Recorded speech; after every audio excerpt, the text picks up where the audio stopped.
What is going on, everybody? I am JHow, and joining me tonight is Pylon. Pylon, how's it going, man? Not too bad tonight. Excited to see some sweet, sweet Heroes actions from some game devs. And I think a lot of people are here strictly for that. When you come out of nowhere and you say, "Hey, guess what, guys? Blizzard is facing off against Riot, who I hear they have another game somewhere along the same lines, and they're going to be competing against each other." That kind of brings out a whole big crowd of people that say, "Hey, we want to see what's going on," especially when it's against or when it's with Heroes of the Storm. And they're actually competing this, I guess, under certain terms that we want to make sure that everybody kind of understands because this is very, very important. And I'm going to bring up a little bit of information that you guys do understand. This is being held essentially by Studio Rumble. Now, Pylon, you've been involved in this, right? Yeah, so actually, I work for a game developer that was actually competing earlier in the tournament where we got knocked out by Riot pretty early on in the tournament. We didn't do too bad, but it was kind of fun. But yeah, it's a self-run organization. They do tournaments every year, different games, and they're having a lot of fun with it too. But the teams are like just people that work at the companies. It's not like official teams. It's not like Blizzard said, okay, we need to do some recruiting to figure out who we can get to win this tournament. There was no problems like that at all. It was just everybody having fun and just some developers being like, hey, I got four other people. Let's get a game going on right now. I think that's one of the cool parts. I got contacted not too long back, and I found out. Thanks for that follow. I guess we're gonna have a few popping up here. I do have that enabled. That will not be enabled during the game. But yeah, that's one of the cool things that I found out about it. So I think anybody that probably works in some type of community or some type of industry, they've seen some type of softball league or some different rec Yeah. leagues or something like that. But in the gamer world, I'm sure there's still probably some rec leagues out there, softball or whatever.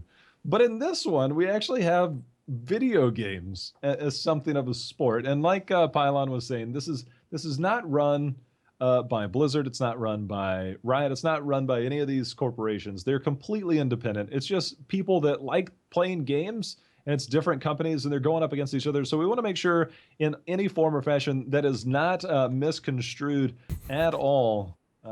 Again, I think my keys are locked up. There we go. When Alt Tab fails, there's issues. Um, but it's just one of those things. The other thing is, and this actually came up during the Reddit thread that Pylon posted, which had some really good info there. Uh, Nobody is stacking teams No, either. no, we can tell It's you just definitely they are not doing that.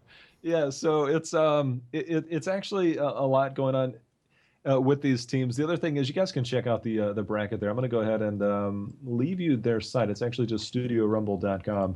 So you can check out that information. Then the thing that you can see now, there are actual names for these teams. Riot has named themselves Abe's, Babes, and the Smiths. Abe's, Babes, and the Smiths, I'm and they're assuming that's taking. some form of inside joke between the team inside the team, but I don't know if that one anybody will understand other than them. Can we say explain or Riot? We can Yeah. try. Let's see what they say.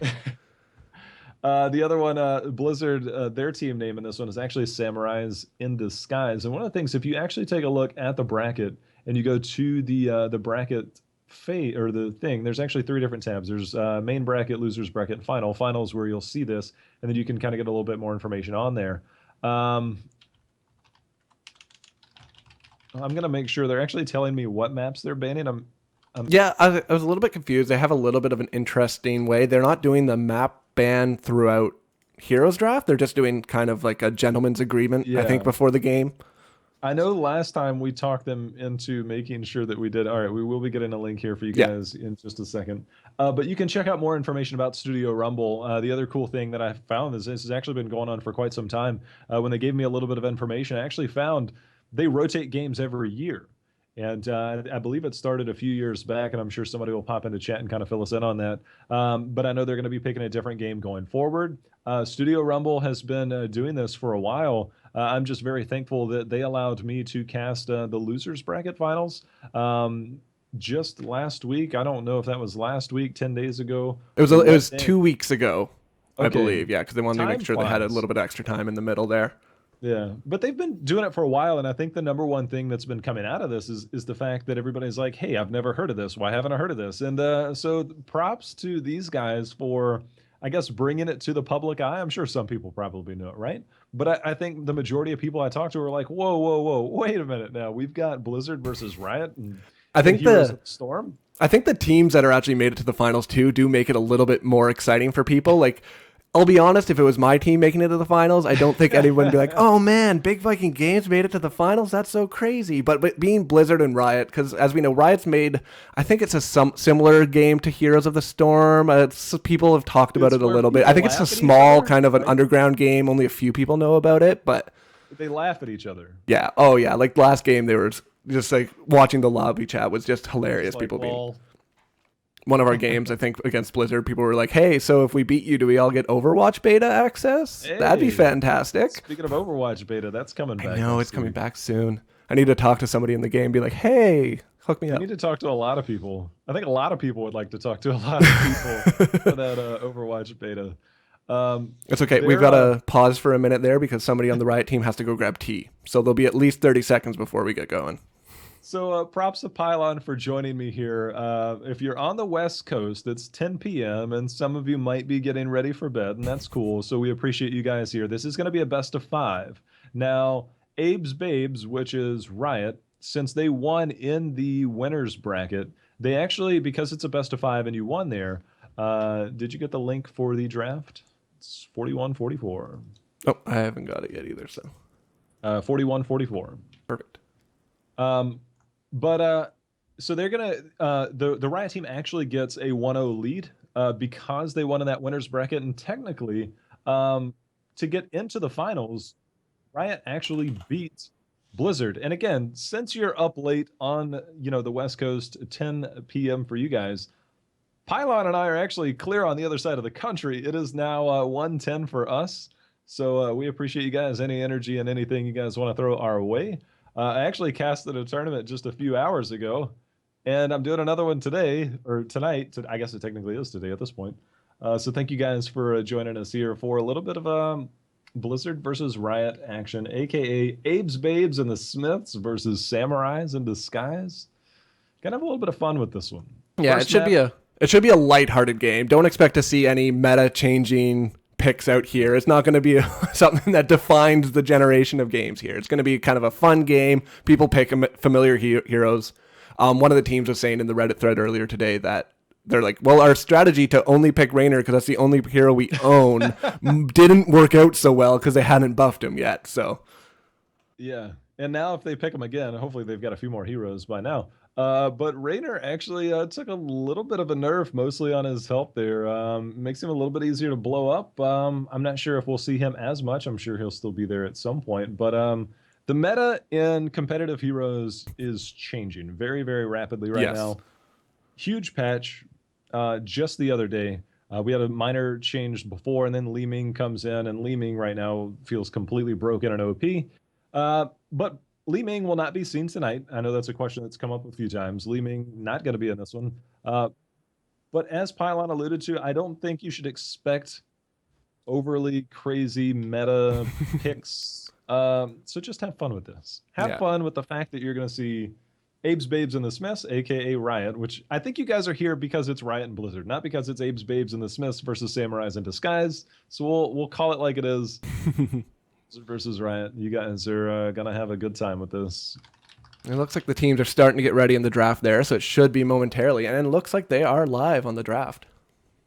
And in good OBS fashion, the window does not hold. Oh, no. Let me tell you guys how much I love OBS. This first one is going to be on Cursed Hollow, and they don't do bans either. So if you guys are wondering, like, hey, where's first pick first ban? Where's the second wave of bans? That's not how this works. They're not into that. They're here to have a good time. They're here to compete. I don't know if there's definitely not a prize pool. So if you guys are wondering, are they competing for money? No. There may or may not be. I believe there is a trophy. When we first signed up for the tournament, we were told that there would be a trophy, but I don't know if that's still happening. And it looks like first pick is up. Do you have it up there now? I do. So okay, first perfect. pick is going to be Zagara. That's a pretty meta pick. Yep, that's a good pick right now too, given a lot of lane presence. Do they know that Rhaegar just got a huge buff? I would hope they know. Because Rhaegar is going to be one of the first band's first picks going forward from now on. I think for a little while we're going to see Rhaegar not get a lot of play because people are just going to ban him out because his heals have been phenomenal, even without the changes to the amount of damage he can do. That Feral Lunge being built into his Zed ability is just crazy. The shield at 16 though is even because it's now like 15. Yeah. I think it's 50%. It's pretty amazing. Yeah, Hey, there's the Raynor pick. Yeah, there's a Raynor, and they got the Rhaegar against Zagara. Zagara's Vision's going to be awesome for Cursed Hollow here, though, especially when you're playing with the level of play that I would say I'm familiar with. That Vision gives you so much strength. Is the question. So next is Blizz versus Riot and LoL, right?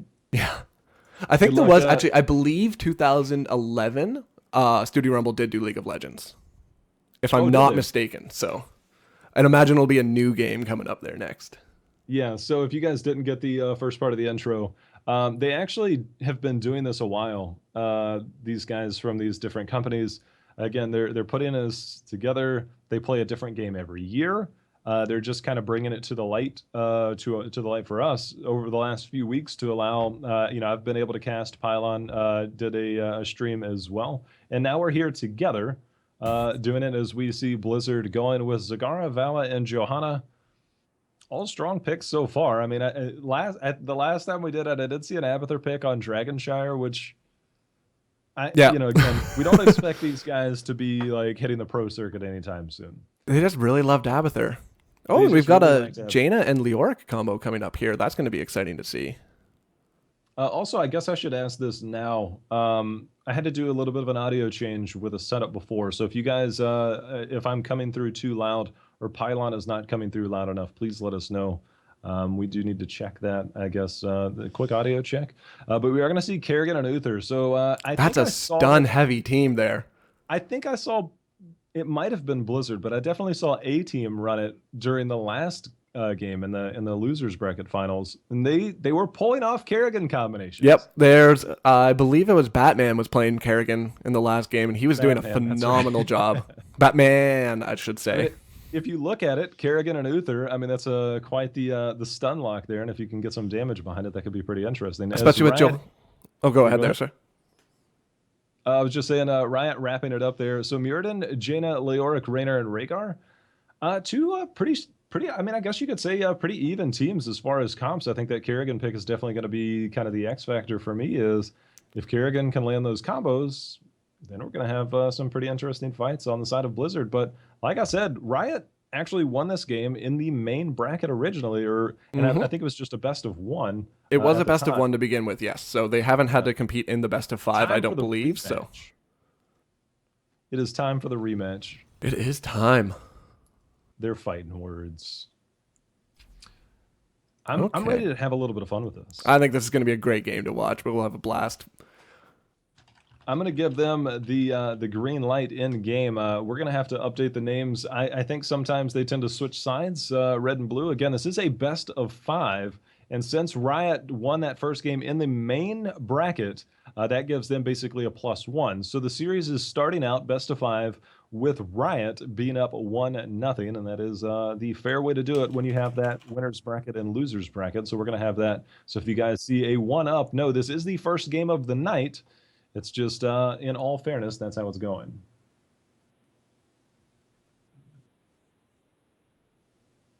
Okay, so we're just waiting for everybody to get ready in there, and we're going to be starting the game any moment now. All right. Ready, everyone. The readies are going out from everybody, and it looks like we're finally going to get into the game. I want to make sure I have the right names up. I'm definitely looking for a Skachik there, because he's going to be my Blizzard guy. That's how I'm going to determine which team is which. And Maximus on Riot, don't forget. That's right. So game number 2, officially. Game number 1 for the night is going to be here. Riot versus Blizzard. It looks like Blizzard is going to be on the left side. So let me update that real quick. Cursed Hollow, Pylon, you want to tell them what's going to be happening here? So Cursed Hollow is an interesting map here, as what happens is, if you're not familiar with Heroes of the Storm, it's similar to League of Legends or Dota, except for there are multiple different maps. So what you're going to be doing is seeing different objectives. Cursed Hollow has tributes that spawn at random times throughout the game. When you collect 3 of those tributes, none of the towers and fire anymore on anything at all, and all the minions only have 1 XP. So it gives you a huge siege advantage for all the players in there. It's a chance early on, especially if you can take advantage of it. When you can get those structures down, get that XP, it really can play into your favor. But when you have 3, it also means that there's going to be team fights, which is where things can either make or break. So if you lose the team fight, the other team gets the curse and then snowballs it over, then you might be in a little bit of trouble. But we are going to get the introductions out of the way here. We are going to have Blizzard on this left side. And for Blizzard, we do have Skachik there on Vala, B-Song on Kerrigan, Pkex on Zagara, Strifey on Johanna, and there it is, Batman there on Uther. And for Riot, we have Mia covering Raynor, Clark D on Rhaegar, Nick Wu on Jaina, and we've got Leoric top and Muradin going bottom here with and Maximus. Starting off with the right away, they're going with the straight split lane push. They're going to send Leoric and Muradin top and bottom, and then send the other 3, while we do have Blizzard rotating all 5, looking to hide a little bit, possibly looking for an early gank. Pkex going over there, trying to get a little bit of vision. She's putting down the roaches, seeing who's over there, and spotted out there is going to be Riot. Yeah, it looks like we got a little bit of a party bush going on up top here in the mid lane. Looks like Skachik is going to try to bait them back, and there they go in with all of the stuns that they can just pull out, and it looks like we might see Raynor go down. No, he's just going to be able to get out of there. Come out there. They did try and get the stuns going. Unfortunately, they weren't able to get that in there. I think Diablo was trying to get that slam. Excuse me, not Diablo, but Johanna was trying to go in there with that condemn and pull him in. I don't know where I got Diablo from there, but it's okay. And if we look down on the bottom lane, there's just going to be a little bit of trading back and forth between Zagara and Muradin, as well as on the top. We're just going to probably see a little bit of safe trading between the 2 teams at this point. And as we did take a look at the bottom, and apparently Raynor did go down as Nick Wu in a little bit of trouble getting that chain heal out from Cloaky D or Clacky D, and he turns around, and this is where Rhaegar has seen a big change. He is doing a lot of damage, and we do see the grass coming out there by Kerrigan, and getting back in there, we see the chases on the Blizzard comes down, trying to secure that kill, and there it is again, Rhaegar showing some of the new changes after the patch, and turning right around in there when things look bleak, and securing 2 kills in that middle lane. Yeah, that feral lunge is going to give them such an advantage at this point, because he can just jump a little bit forward and chase those kills. It makes him a very sticky hero to deal with. I think that's the biggest thing, is that feral lunge used to have to spec into it. Now it's guaranteed the minute you go into wolf form. I think that's absolutely amazing. I mean, that's such a huge change. I mean, so many people used to go into that, you know, especially kind of depending on what realm you're in. You didn't really see that at the competitive scene, but having that availability there to do that extra damage, get those chase kills, or what we just saw there, is a quick shift, and then dive in and get that lunge. I mean, it can be a killer. Yeah, especially since we saw Rhaegar fall off, kind of fell out of favor with everybody. He kind of disappeared out of the game, but then it looks like he's going to be back with a vengeance now, as he goes in right on Johanna, seeing if they can secure a kill, but it doesn't look like they're going to be able to. Quickly directing their attention back over to Kerrigan, and this is another one of the big changes there. Structures now do 50% more damage. Nick Wu taking a lot of shots there. You can see the chain heals do come out, but those structures, of course, have been the bane of one of the recent metas, to where most teams just flat out push a lane a lot of times early game. So what do? They buffed it, made it a little bit more troublesome to kind of zerg that in the early game. And right now, we're going to see the first tribute spawn. The teams have to channel this for a couple of seconds in order to capture it for their team. As we said before, once they get 3, it'll shut down the attack towers for their other team. So it looks like Blizzard's going to have a fairly decent job grabbing this, and Riot's just going to give it to them. Yeah, not rotating up. I'm not sure if they just rotated up late or just felt that they didn't want that. I know Leoric was a little bit low on health in that top lane, but giving that first tribute there, and then keeping Zagara and Muradin in that bottom lane. As we do take a look at that, actually, we've got a little bit of action. But we take a look at that. Zagara, obviously one of the best laning heroes in the game. I'd like to see a little bit more creep going down, but the stun's coming out. Maximus trying to turn the tide in his favor, as we now see a rotation possibly coming down, giving up that because the creep is there, and that's the vision that we're talking about as the stun comes out here on Rhaegar, who's up here, but we see damage going out. Mid and then go. A little bit of trouble. Kerrigan just went down there. She went in to try to get a kill on Raynor, but the 3-hero combo of Rhaegar, Jaina, and Raynor just took her out. No problem. Favor, as we now see a rotation possibly coming down giving up that because the creep is there, and that's the vision that we're talking about as the stun comes out here on Rhaegar, who's up here, but we see damage going out. Mid and then go. A little bit of trouble. Kerrigan just went down there. She went in to try to get a kill on Raynor, but the 3-hero combo of Rhaegar, Jaina, and Raynor just took her out. No problem. These are the rotations. We're probably going to see a few people out of position get caught from time to time, as we do see another tribute coming up. Going to be on the side pretty much of Riot. They're going to have a little bit more opportunity as they've hit level 7 first and starting to get a little bit of damage in on these structures. They've got to be careful. I'm curious if they're going to rotate down. It's just about to spawn. Leoric and Vala seem to be content with staying in that top lane. Now I'm curious as we see Rhaegar possibly the only person rotating down for this tribute. Yeah, it looks like they're going to be held up quite a bit by the Jaina-Raynor combo in mid. It's not letting them get in there, so Riot's going to take this one uncontested. And so both teams pretty much giving away one, as we do see the creep now starting to make spread. That's going to prevent any ganks. PKX feeling very, very safe down here. I'd like to see Lightning Shield go out to try and clear out some of that creep. I believe that does clear that. And we do see another engagement here. This 3v3, and there's the Feral Lunge coming in, and the stun coming out on Rhaegar, trying to get out of there, just avoiding that grasp there from Bisong on Kerrigan. And we see these early engagements right now. Both teams not afraid to engage here in this middle lane.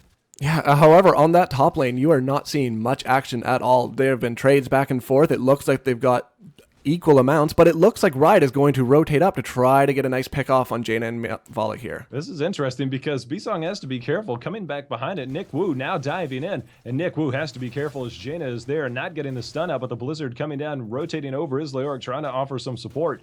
And now comes the next tribute again, spawning near that bottom area. Is going to be interesting as that Zagara build. I like these new updated graphics. The Informed spots. I actually had to double check that to make sure that was the right talent. Yeah, it looks like there's not going to be much contention for this second tribute here. There looks like Riot might just be trying to soak in lane for a little bit to get their 10s first before they give it, but they might start poking it any second. As Zagara moves up and goes to take it, again, not a lot of contention on these. The poke does come out there from Nick Wu, and now we're going to see the stun coming out from Yurden getting in there. The Blizzard does go down, not able to secure any bit more damage. We do see the totem going on, trying to get the slow, but Johanna in there, able to defend nicely, and we're going to see Blizzard go ahead and rotate back, possibly try and get new positioning, but will that give Riot time to capture this as Riot rotates back to the middle and Yurden back to the bottom? It looks like they're backing off completely, and they might give this one to Blizzard. And just missing out there, Shanzilla, and nice poke there from Raider to interrupt it, but how long can they do this? Almost at level 10 is right. I'm not sure if that's what they're waiting for or whether they're just looking for an engagement as Oh, and there goes the level 10s.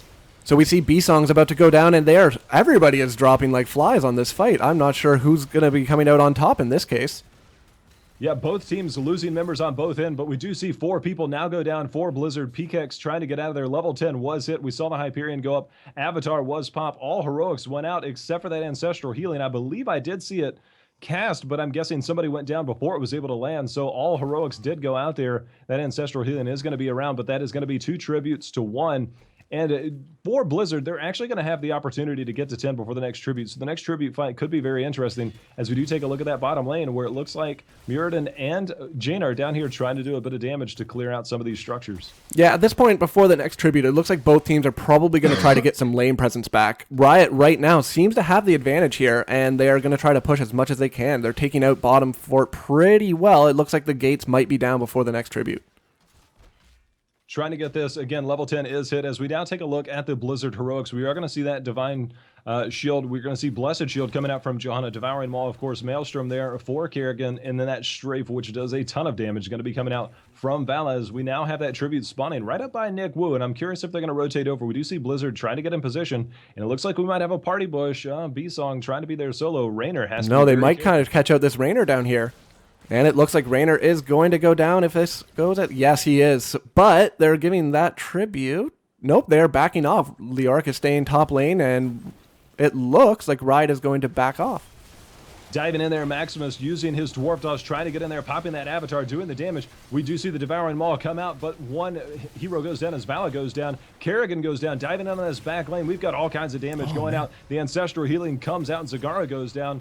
A 1-for-3 trade right now, and Strifey in all kinds of trouble. Johanna, I'm not sure if she's going to get out of this alive. She does pop her Iron Skin. Can they get the kill? And we see, I think that Lightning Shield did clip at the last minute, securing that, and that's going to be a curse coming to that of Riot as they hit their level 13 talents. That was an interesting play by Riot there, as they kind of alluded that they were not going to go for the tribute at all, but then they saw the opportunity to take out Blizzard in that mid lane and just decided to push with it. So now that the tribute is up, you'll see that the towers can't be actually fired upon. It'll be interesting to see where they try to push here to try to get more power.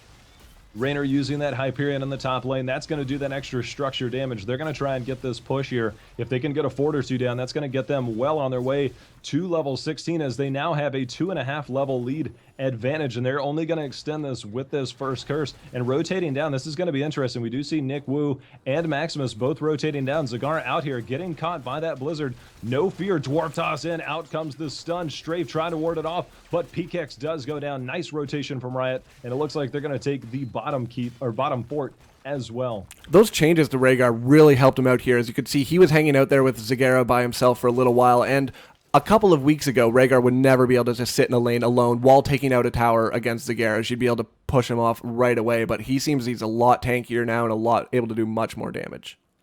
Riot being very aggressive. You can see they are up here trying to take care of damage on the front gate of the top keep, and you can see rotating out of there, possibly an opportunity for Blizz to get a couple kills as they had a 3-2 advantage, but the curse is over, and it looks like this middle fort is going to go down as well. So nicely done right now by Riot.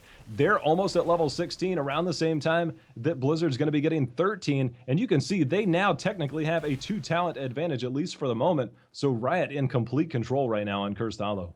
And it looks like Riot is going to be trying to get their boss, give it itself even more lane presence in that top lane. It looks like we see Blizzard is going to go down, try to do a Merc rotation itself. I'm not sure if they're going to try to hit their own boss as well, but it's going to be interesting to see what they move from here. They really need to get their own boss right here, because if they don't, that means it's going to be a double boss for that of Riot, and they better get into doing some damage here. They're about halfway done. We're probably going to see Riot rotate down and possibly look for theirs as well. That boss, as strong as they are with this talent level advantage, they might be able to rotate up, and you can see Rhaegar coming in there, and he is getting that Feral Lunge in, but not before the boss goes, already using the Ancestral Healing on himself. You see the Devouring Maul go out on that back line and turning things around. We do see the Strafe coming out, securing the kill, but Kerrigan goes down. Dwarf Toss in that back line. Maximus getting another kill there, and now we see Batman in all kinds of trouble. I'm not sure if he's going to survive, but he does get the stun, but no, he does go down there. And it looks like Johanna is also going to drop by Nick Wu by Jaina up in the top lane there. That's one of the risks with going with boss when you have such a low level advantage from the other team. They have the chance to come through and just wipe you up right after that's done. This is going to be huge. In this top lane, the boss is pushing, not even at half health. We do see Leoric up here supporting, and starting to spawn back is going to be the members of Blizzard, but this top keep is going down. The Entomb does go out. Skakik is going to go down there. We do see the Ice Block coming out there, avoiding the stuns from B-Song there on Kerrigan. Will they continue to push here? The stun comes out. Zagara has to get out of there as we see Jaina went down. I'm not sure. Did she go down on the back line? I think she went by minions on the back line. Actually, she had just appeared off the screen, but the Golem is doing quite the damage to the blue team still. Yeah, they really need to avoid that stun, doing a little bit of damage to the shield, not able to take down that shield entirely, but you can see the damage starting to go out now, and we do see 17 kills right now to 6 in favor of Riot, playing very well right now. Raynor down here in the bottom lane has to be very careful. We do see B-Song flying in. Out comes the stun, the Ravage, the stun. The Kerrigan combo is there. The knockback is there, but not enough, as, again, Raynor, with that lower health pool, can be blown up a little bit easier, and we saw it happen just there.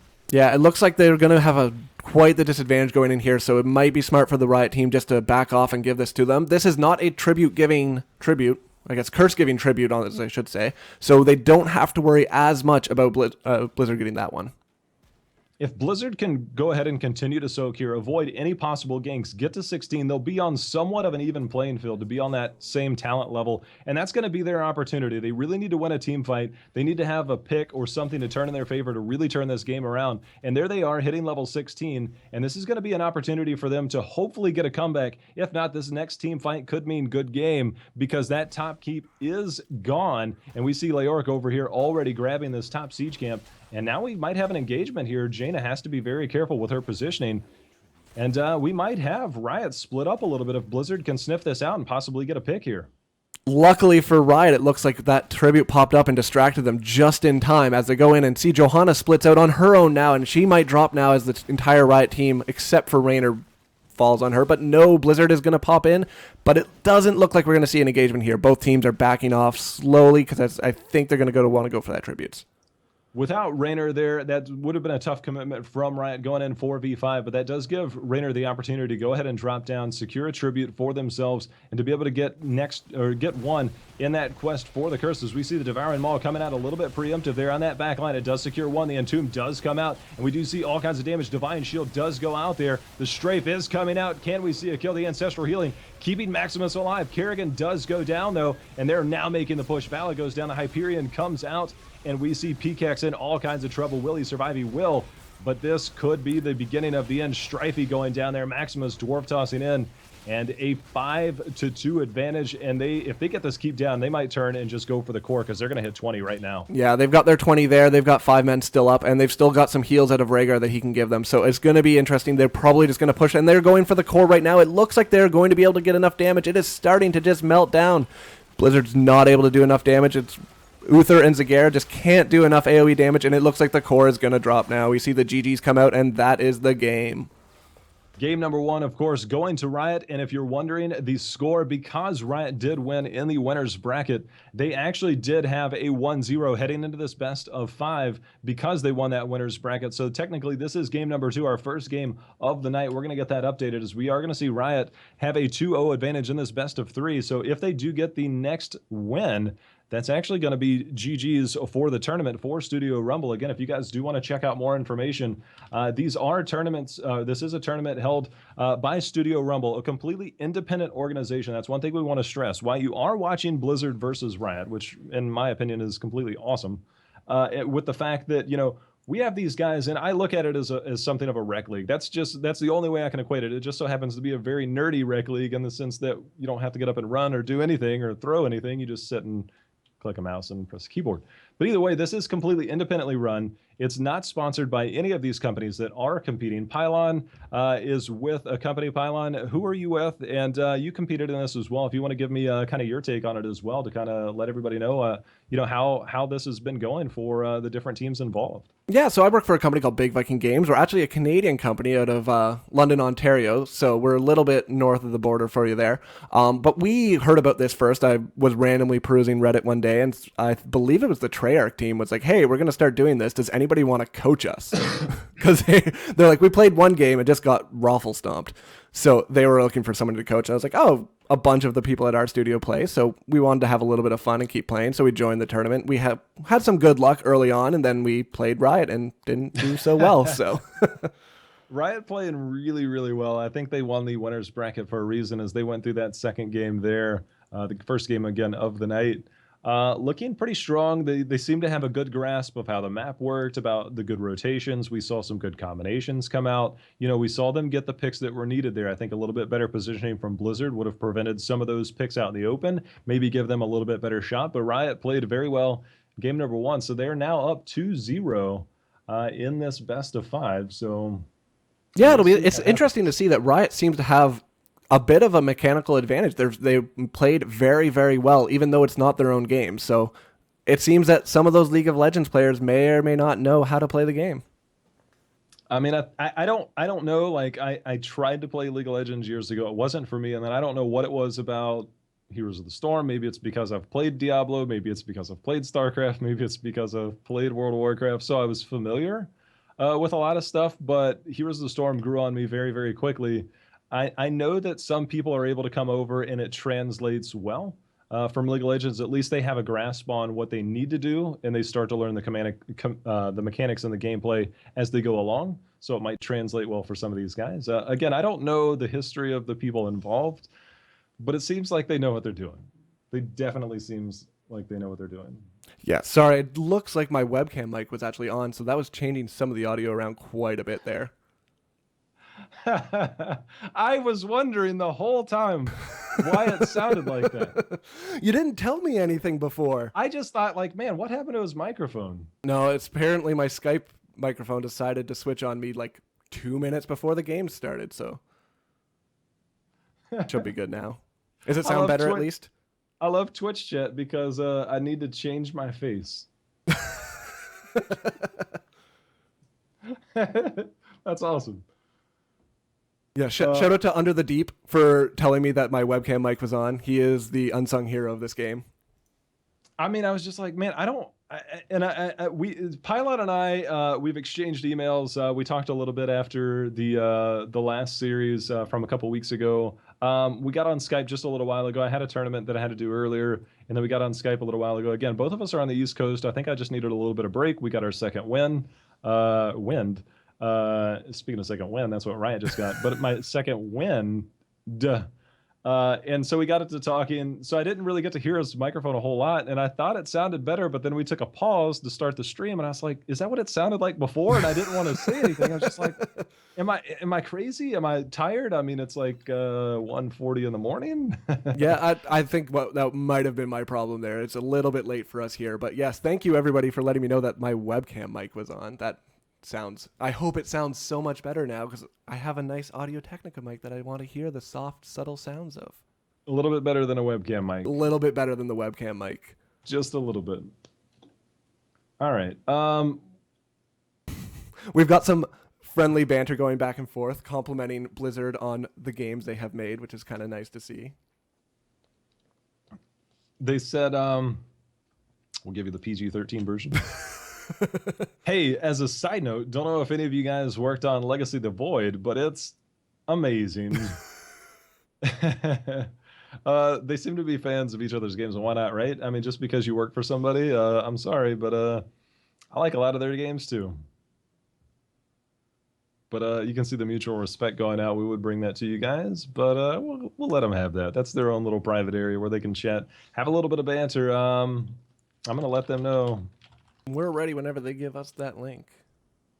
Yeah, I believe they said Dragonshire. Did I read that correctly? Yeah, next map is going to be Dragonshire. Yes. So small map, 3 lanes, a lot of picks potential. I think, will we see another Kerrigan combo try and come out there? Will we see another Raynor combo come out there?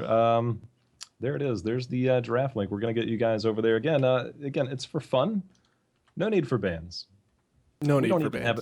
We don't even have a stream delay going on right now. One of the biggest issues, actually, it was discussed early on in the Studio Rumble, was will there be bans or not? And the problem was most teams couldn't get people that had more than 14 characters available. So they're like, no, we've got like 3 characters we can play. So hopefully you guys are cool with that. I wonder if anybody, and I'm sure somebody does, maybe not in these teams. I would like to see a gray main pig just for fun. I would love to see Cho'Gall. If I see a Cho'Gall tonight, I am going to lose my mind in excitement. Cho'Gall, man, like he was in game 3 of our tournament earlier. Oh, that was exciting. They played Cho'Gall really, really well, and Cho'Gall, of course, got some buffs and a little bit of a rework just recently with the patch on Tuesday. Whether that means he's going to be competitive at the upper tier, I don't know, but we actually saw 2 teams in the tournament I did earlier. One of them was at Heroes Rising last month. Both of these teams could very easily, they both have the potential to be going to LA at the end of this month for the qualifiers, as first pick is going to be coming out to Riot. And let's see if they carry anything over from last game. We're about to find out. Yeah, it'll be interesting to see if they try to mix up any strategies or not. From the most part, we have seen in the Studio Rumble, there has been about 15 heroes that get played on a regular basis. So it'll be interesting to see if anybody kind of comes up with any surprise picks or some exciting. But we have Johanna coming up as a first pick for Riot this time. Not always a first pick in all scenes, but if you want to go with something you're comfortable with, something you know will work, go for it. It's very possible they're just trying to take that away from Blizzard, as they did pretty well with their Johanna last time. So it may be a little bit of a friendly, like, nope, she's ours now. She's tough to take down. And we're going to see what Blizzard has as an answer. I feel like they should pick Li Ming anyways. Like, we're breaking the rules tonight, guys. We own this game. But they are going to go with the Rhaegar as proof that they do own the game. They're like, well, we just buffed this hero. Hopefully we can play with him a little bit tonight. So, do you think, I don't know. I know Blizzard, they have probably a couple offices, or they have a big campus, or whatever they have going on. Do you think, like, they had their lunch break today, they walked over to one of the other departments, and they're like, hey, can we do lunch today? I got a few questions for you.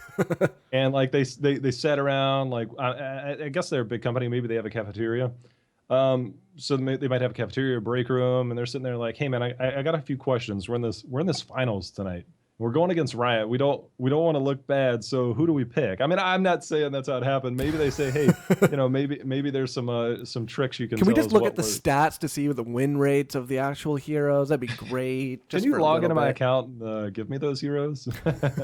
So it's interesting. We're going to see Kael'thas come out for the first time in this tournament. I don't believe he even got any play last week.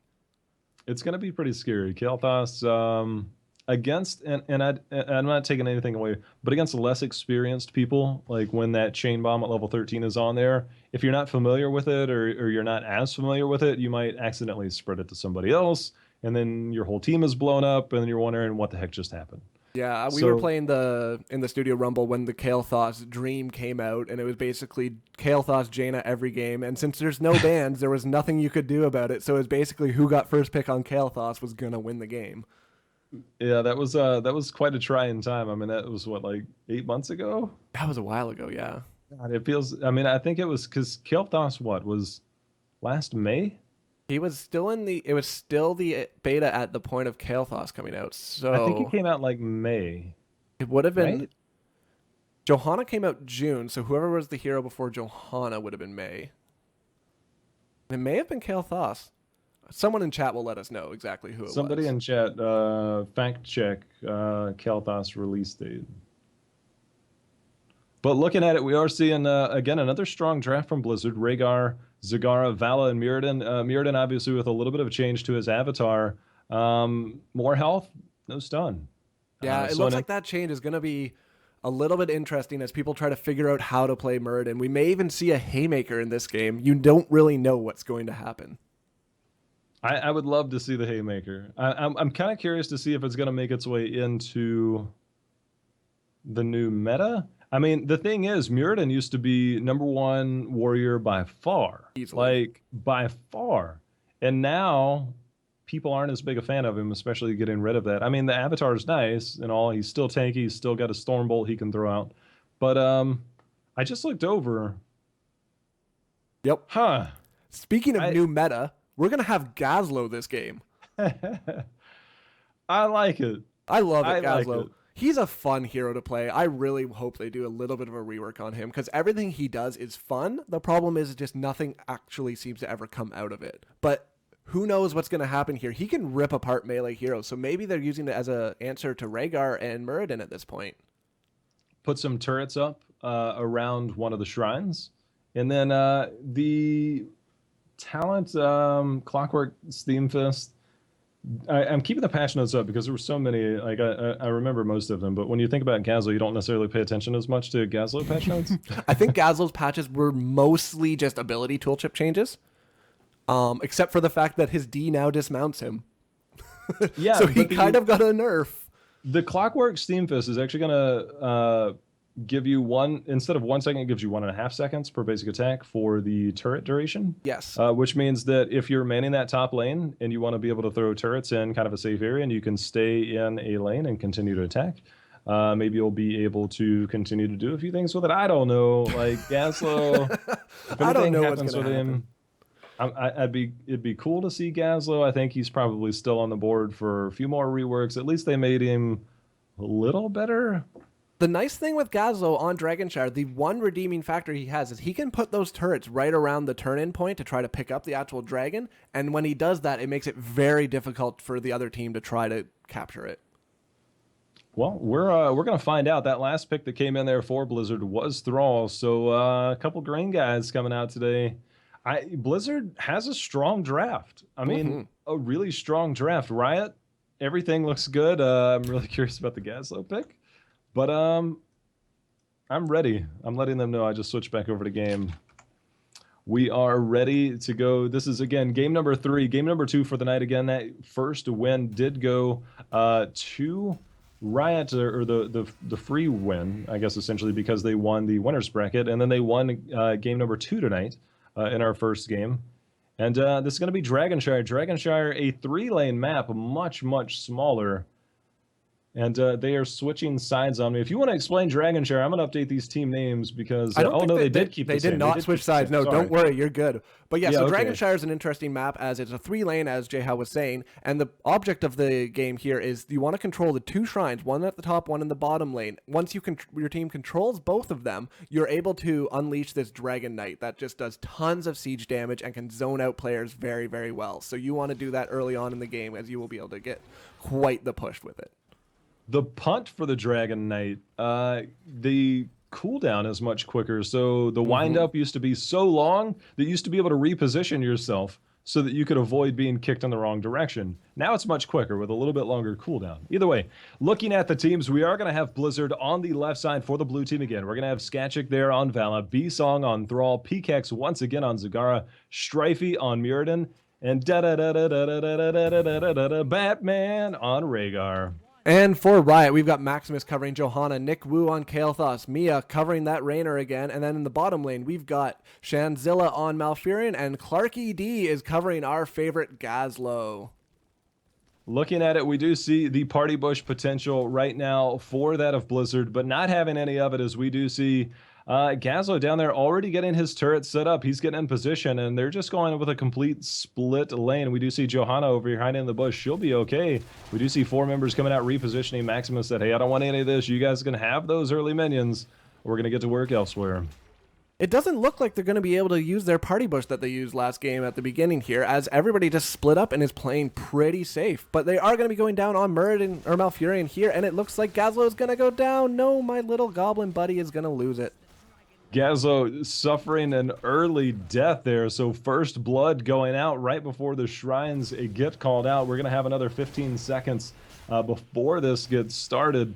And will we see more gank potential? This is something we talked about when we first saw the map, is that there's a lot more potential for these rotations and ganks, as we do see Zagara putting that creep down in that lane. Nice stun coming out, not able to follow up on it, but Zagara getting that creep down to basically say, hey, we're going to get you, but I'm going to know when you're coming, and that's the joy of Zagara. She's trying to do some early structure damage there. And we've seen Riot kind of holding back by their tower here as they're going to try to sneak in there, but they've got that Zagara vision, so they might not be able to get in there, but they are going to try to take control of both shrines there. We see Blizzard moving up mid there just to try to cover it, but they're going to start moving down, and it looks like they're going in for the gank on Malfurion and Gazlo, but they are not going to be able to get anything in time. Did you have to be a little bit careful there? We do have Muradin and Johanna in the middle, but with both shrines captured, and you can see now Blizzard saying, hey, wait a minute, we're going to contest at least one. And the roots continuing to go out, continuing to zone everybody out as we now see a rotation come down. Kael'thas is now down there. We do see a 2v2 in this middle lane. Who's going to get the best of it? Strifey having to get out of there, doesn't want to take any more damage. And I'm curious if they're going to go ahead and rotate up, if Blizzard's just going to wait and bait, or if they're going to try and rotate down as we see Shantzilla once again on this. And we do see the stun coming out from Thrall. Can he get out of there? Pikex in a little bit of danger too. Shantzilla goes down. Pikex, will he go down? We do see... Oh, man, that is another dead Gazlo there. The poor guy. But it might be enough for Pikex to go down. It doesn't look like he's going to be able to get that there, no. Pikex should be very thankful. I think they had those Blizzard power-ups that say if it goes to 1 health, just show 5.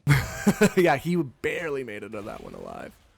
I'm calling hacks on that one. As we take a look at the top lane, to where there's not a lot going on, we do see Vala facing off against Raynor. This is going to be one that's going to be contested back and forth. Most of the action right now is going on between that bottom and mid lane, but we do see Batman and Strifey rotating up. Raynor has to be careful. They're already low on health, and we see Strifey repositioning, and will he be able to dive back in there and get a stun? That is going to be Muradin if he gets that Dwarf Toss on a stun out. There comes the Dwarf Toss. Down comes the reverb there, and we do see the stun come out and the follow-up potential there as Raynor does go down. In the bottom lane, we saw the combo of Kael'thas and Gazlo starting to take mercs, so it might be a game where Gazlo's just going to be merking around all game. That gives quite a bit of lane presence and gives them the ability to easily capture the shrines without having to worry about the team being able to get right in on their face. Just as you called it, those siege minions are now going to be pushing up on this bottom lane in this front fort. As we take a look at this middle lane, we do see B-Song taking a bit of damage there between Johanna and Kael'thas, having to be very careful, very low on health, very low on mana. Might be a good time for him to be, as he does pick up a health globe there, but I'm not sure. We do see Shantzilla and Cloaky down here starting to do damage, as you can see, starting to pay dividends. Gazlo down here with the siege minions. This is one of his strong points, as you see, coming out here. and getting this early talent advantage. But in the top lane, we might have a rotation. No, it looks like they're both going to back off there and just allow the lane to push a little bit out further. We may see Raynor go up to try to take that tower so that they can get a good push and grab that dragon, but maybe in mid lane we see nope. Johanna, the lady that is impossible to kill, gets away again. And down here in the bottom lane, continuing the assault right now. Both shrines capture. Mirrodin is going to have to defend there against Johanna. And we can see now starting to take that down. But look at the amount of turrets that are down. That's 4 turrets. They're going to try and clear that up. Else that's going to do a lot of damage. You can actually see B-Song took quite a bit of damage, about a quarter of his health there. And the Dragon Knight is going to be captured there without contest. And the first Dragon Knight going to that of Riot. So it looks like we actually are going to see a strength of Gazlo here, as he is going to give them some great lane presence with all the murking that he is able to do. They were not able to get back there and capture that bottom shrine to prevent the Riot team from taking that. With Gazlo on that bottom lane, if he's able to take that fort down, as we now see Zagara coming down there. But if he is able to eat that fort up, or at least take some of that ammo, and this Dragon Knight can take a fort down, possibly 2 if they're able to get enough out of it by rotating up, especially with this Gazlo, that's going to put them even closer to 10 there. As you can see, now hitting level 9, the experience has been fairly even, but this Dragon Knight could start to set them apart. Yep, and it looks like that dragon is going to easily take out this fort, as 4 members of Riot are pushing in on that lane to defend against the 4 others from Blizzard. They're still going up. Their dragon still has a bit of health, so they're not worrying at all at this moment. Dropping out, they're about half a level away from 10. If they can secure that with a few more minion kills here, possibly a pick, they have to be very careful. Starting to blow up there, as we do see Mirrodin does go down there. And if they can take this tower down, this is going to be level 10, and I'm curious if they're going to try and push with it and getting that experience in that top lane. And we are going to see the heroics are going to lock in. We're going to see Blessed Shield, and I think we're still having some issues with the tooltip, because we do have the Gravo Bomb that's going to be coming out there. Hyperion already going up in that top lane, but he has to be careful. They're all on him, and we do see Skakik coming in and getting that damage, trying to get that structure damage out with that Hyperion. Cost Raynor his life in that top lane. It's interesting, too. We're going to start seeing a big bold merc rotation from Gazlo here. The team is just grouping up with Gazlo to let him take as many mercs as he can, and you're going to see Thrall trying to grab some mercs to prevent this from happening. He's doing just that, staying in that top lane, getting a little bit of backup from that Valley. It is going to take him a while if he is there by himself, but in this middle lane, they have to be careful for them not to be able to push in. We do see Strifey rotating over, trying to defend, and as you talked about, in that bottom lane, in that bottom camp, we do see Claky D down there just continuing to do Gazlo things and grab these camps. Yeah, that's going to give them some great presence for when the next shrine props up. If they can already have that bottom lane pushed out without having any creep to defend it, they won't have the vision anymore, and they will be able to capture it without any issues at all. We do see the party bush potential there. They were waiting for them to go middle. Now we have 4 members here coming down to rotation on the bottom, and it does look like we are going to have the engagement here, but a 2-person maul does go down. The Blessed Shield comes out. Malfurion stuck in a bad area, but does pop his Tranquility. Able to stay alive. He's healing up quite a bit. We do see the Phoenix come out. Nice Gravo Bomb there. The stun does come out. Now we see Pikex go down. Thrall goes down there. So Zagara and Thrall, nicely done there by Gazlo. Huge amount of damage there. And nice stun, nice crowd control, and nicely done by Riot. Now they're going to be pushing this bottom lane. I was amazed to see that Malfurion stay alive in that one. He was lucky to get out of that, but they must have just lost a little bit of focus from the Blizzard team there, and he was able to get out. And then that Gravo Bomb just saves the day. Gazlo, MVP, I'm calling it. Gazlo MVP so far, as we do see the Hyperion coming up. The gate is down. We do see another grasp there and get into that back line, and this is what I was talking about. They're about to hit level 13. They're going to have to be very careful. This keep is here, but once that chain bomb does start to come out, they're going to have to make sure and stay plenty far back from each other. But with this camp and with a full team rotation, this keep is going down, and that's level 13 now for Riot. And Pikex, be very careful. Pikex getting gravity lapsed. Woo. Looks like he's going to be able to get out of that one there. And as I was mentioning earlier, this lane is fully pushed out, and there is a lot of minion wave pushing back on this. So Riot's going to be able to grab that shrine without any difficulties. They may want to go up top and deal with the merc push there, but they're not going to have too many problems grabbing this dragon.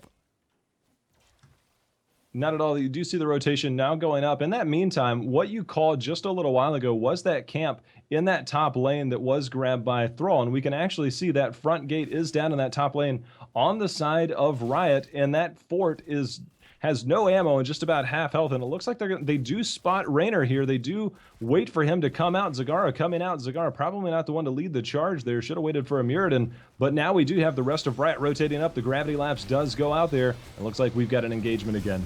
But we've got a nice maul there from Blizzard that zones them out a little bit, and it looks like we might see some go down, and we see Kael'thas go down, and soon it looks like Malfurion, he is down too. The Riot team is backing off as much as they can, but it looks like Gazlo might not be able to get out. Oh, but he does get his Gavel Bomb off, but it is not enough, and then Blizzard takes a very decisive win out of that team fight. Just when things did start to look bleak there, level 13 was hit for Riot. It does look like they had a nice rotation, did Blizzard, to go ahead and try and even the score a little bit. Losing Avala for 3 members of Riot going down was very nicely done. Raynor has to be careful here. We do see in that top lane that shrine being captured by Johanna. We do see Thrall going to the bottom to try and contend that, as we do see Raynor does go down now. And now we do have a 5-1 or 5-4 advantage in favor of Blizzard. This is their opportunity to pick a fight and try and pick somebody off here and really start to turn this game in their favor.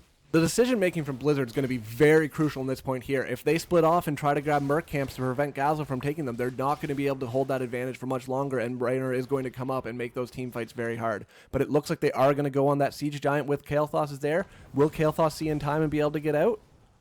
It looks like he'll get out, but they're going to grab that Siege camp. And this is going to be an interesting rotation, because getting that camp in that top lane, they are going to rotate over, but not before that siege camp is gathered. Strafey has to be careful as he does dwarf toss out of there. Coming down that back lane with that blessed shield is Maximus. He is diving in deep and causing all kinds of havoc there for Blizzard. And there's that chain bomb we were talking about, trying to get out of there. And now we see a nice disengage there on the side of Blizzard. They didn't want that fight, and a good call there by Blizzard. And Blizzard's pretty weak now. If Riot is able to grab that shrine in the bottom lane, they're probably going to be able to grab that dragon before Blizzard's able to contest it. We do see on point there. Maximus is there. Strifey rotating over. They have to know the Stormbolt does go out on Nick Wu, and Nick Wu is in all kinds of trouble. But Pikex got grabbed there, not before getting out the Devouring Maul. 1-for-1 trade right now. Batman just getting the Ancestral Heal in there on himself, so staying alive. But Maya there on Raynor. Can he get that? Yes, right before Strifey is able to secure that. We do see Maya getting that Dragonite, and they're going to push this middle fort. And this could get them to 16 and start to turn the fight back into Riot's favor. Yeah, it would have been interesting if Blizzard had decided to, instead of going for those Merc camps, if they had gone straight for the shrines to grab the dragon, but it doesn't look like that's what they wanted to do, and it may end up costing them quite dearly here. And pushing this mid keep lane, they are going to get this front gate down as all kinds of damage is going out. Level 16 is hit, and we see Gazlo coming in here with the support. You know he's going to do plenty of damage, but backing off right now. And there we go, just a repositioning. We do see Maya coming back in on that Dragonite. The roots go down. Got to be careful. The Condemn does come out there and trying to root him in there, but that is Mirrodin. He is going to get out of there. The stun does come out, but we do see right now that front gate is down, and I'm curious, are they going to go ahead and try and rotate and get another one? But the DK is kind of leaving the rest of the team out in the open here. They got to be kind of careful. And he's going in for a charge just to kind of zone out some other players here. It looked like they were going to go wait back for a minion wave to push, because that dragon still does take a fair amount of damage from the towers, so they want to use it as well as they can. But it looks like they're going to stay in here for another fight. Nick Wu is extremely low, but Malfurion pops his heals to try to keep them alive so they can stay in for another team fight. I am curious, with this Tranquility and that talent level advantage, I was curious if they were going to rotate back over, and I felt like that might have been a good call there to try and potentially get their first keep, but that bottom keep is down, which means that the minions are on the cores. We do see the shields there now popping up on the core. Rotating back on this backside is Blizzard, trying to get a camp of their own, trying to make something happen. They really need to get a fourth there. They're not terribly far down in experience, but they are going to need another pick, or at least another team fight win like they got before. And there's potential right here, because we have 4 members rotating up, and we do have Johanna locked out here. This is a good time for them to try and blow somebody up. They're not sure where the rest of the members are, and so they're just kind of leaving it be. Maximus playing a little cautious here, but he's got to be very careful, as there are several members here. It looks like they're going to back off here. They're not going to be able to engage on that fight. I don't think they have as much vision as they would hope to with their Zagara, so they are not able to see where exactly the rest of that team is. And we're going to see them down bottom, and it looks like they might go for a sneak on the core right here. They've got Blizzard 2 sets of Mercs. Back. Yeah, Blizzard having to hearth back. We do see them all making the right call, but we have this camp pushing the bottom lane. Gravity Labs going out on Vala. Has to be careful. The chain heals does come out. Hyperion coming up, doing that damage on the keep. I would have liked to seen that probably go the other direction towards the enemy heroes, but if they're able to secure that keep, that is good for them. I'm not sure if they're going to rotate out or continue this fight. They are in a prime position, as down in the bottom lane, they are just now clearing out those camps. And continuing to, I guess, they kill that healing well on that top side. And we can see Maximus going in with that. We see the Gravity Labs coming out once again. Thrall. And we're seeing the Gravel Bomb go down and miss.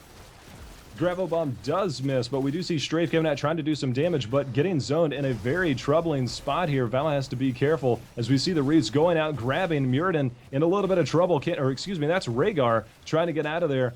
And all kinds of damage going out. Skakik in all kinds of trouble. Strifey, he's going to have to be careful. He's about to get blown up by a Kael'thas. 2 members down for Blizzard. This could be the beginning of the end for Blizzard as we now see Vala go down, Rhaegar go down, Pylon. I think this is it. This might be it. However, the Riot team is still extremely low, so it'll be interesting to see if there's just enough damage to come out on this. Thrall might be up with a Sunder any second now. If he can get that out there, that might slow off the game. But no, we are seeing GGs from Blizzard at this point. He still needs to at least cast the Sunder. Come on, Thrall. Give it one last effort. Out comes the Sunder. The damage is coming out from the core. Can they defend? We do see Gazlo goes down, but 30%. Nick Wu, he's getting there. He is going to be GG. Riot taking this game just when it looked like Blizzard might be turning things around. Riot showed their strength once again. Yeah, that was an interesting play at the end there. That Gazlo actually gave them so much lane presence that it allowed them to just kind of do whatever they needed to do. And that bottom lane, they saw an opportunity and they just jumped on it. So Riot, they won out in the winners bracket. They come in here and you can see the damage and the team coordination and everything they were able to do. They now win this best of 5. And again, there may or may not be a trophy. Pylon, I guess, with the experience because he was involved as a competitor in this tournament. I think he said there was a trophy going out. There's no cash prizes. This isn't like your Everyday Heroes amateur tournament. It's just, again, people having a good time. People having a fun time, people playing the game for fun. No one's in this to try to push for the win or trying to be uber competitive. It's also not an example of the best team at one company versus the best team at another. As we were saying, Blizzard, I believe, had 5 or 6 teams entered in this Studio Rumble. Riot had 3 or 4, I believe. So the bigger teams had a lot of teams in it. So this is just the ones that happened to make it out of the top brackets. Yeah, no way was anything stacked. Again, we do want to reiterate, in case you weren't around for the introduction, or at least us recapping it, we do want to make sure this is hosted by Studio Rumble, completely independent group of people that put all this together. You can check it out at studiorumble.com. You can check out a lot of information. They do a different game every year. In no way is it sponsored by Blizzard or Riot or any of those teams that are involved, including Pylon's company as well, which will have him give them another shout out and thanks for competing. But in no way is anybody involved in that company-wise. It's just people having a good time creating their own independent league, which I think is absolutely amazing. And then the fact that nobody is stacking teams. It's not like they're playing for money. It's just everybody's out to have a good time, which I think we saw here tonight between Riot and Blizzard. But Pylon, give us a little bit more information if you want about the company that you're with and kind of what you guys do. I think that'd be a good opportunity for you guys because you guys were able to compete in this. I don't think Riot or Blizzard needs any introduction, but if you guys... Riot, I still feel is a little bit of the underdog here, trying to come up in the world of video games, but I understand. So Big Viking Games is a social and mobile game company. We specialize in HTML5 games and Facebook games as well. So you may have heard of one of our games that we've made a long time ago called Yo World. It was previously called Yoville, as we sold it to Zynga, but then after a long time, Zynga decided they were going to shut it down. So what we did is we bought the game back from Zynga, which is the first time anybody's ever bought a game from Zynga. So we run that game, Yo World. It's a pretty popular game on Facebook. And then right now we're also building some HTML5 games for mobile. Right on. You guys can check them out again. If you want to follow Pylon, I know he'll probably have some information, but again, Big Viking Game. Is it Big Vikings Games? Big Viking Games. Okay, Big Viking Games. So you guys can check out a lot of stuff that they're doing as well. Pylon, pleasure having you on tonight. Blizzard and Riot, good games, guys. Thanks for letting us cast, especially the guys at Blizzard who contacted me and Pylon a couple weeks ago. Thank you guys so much for allowing us to do this. And it is now 2 o'clock here on the East Coast. So I hope you guys on the West Coast go to bed. I hope you guys on the West Coast are feeling pretty good.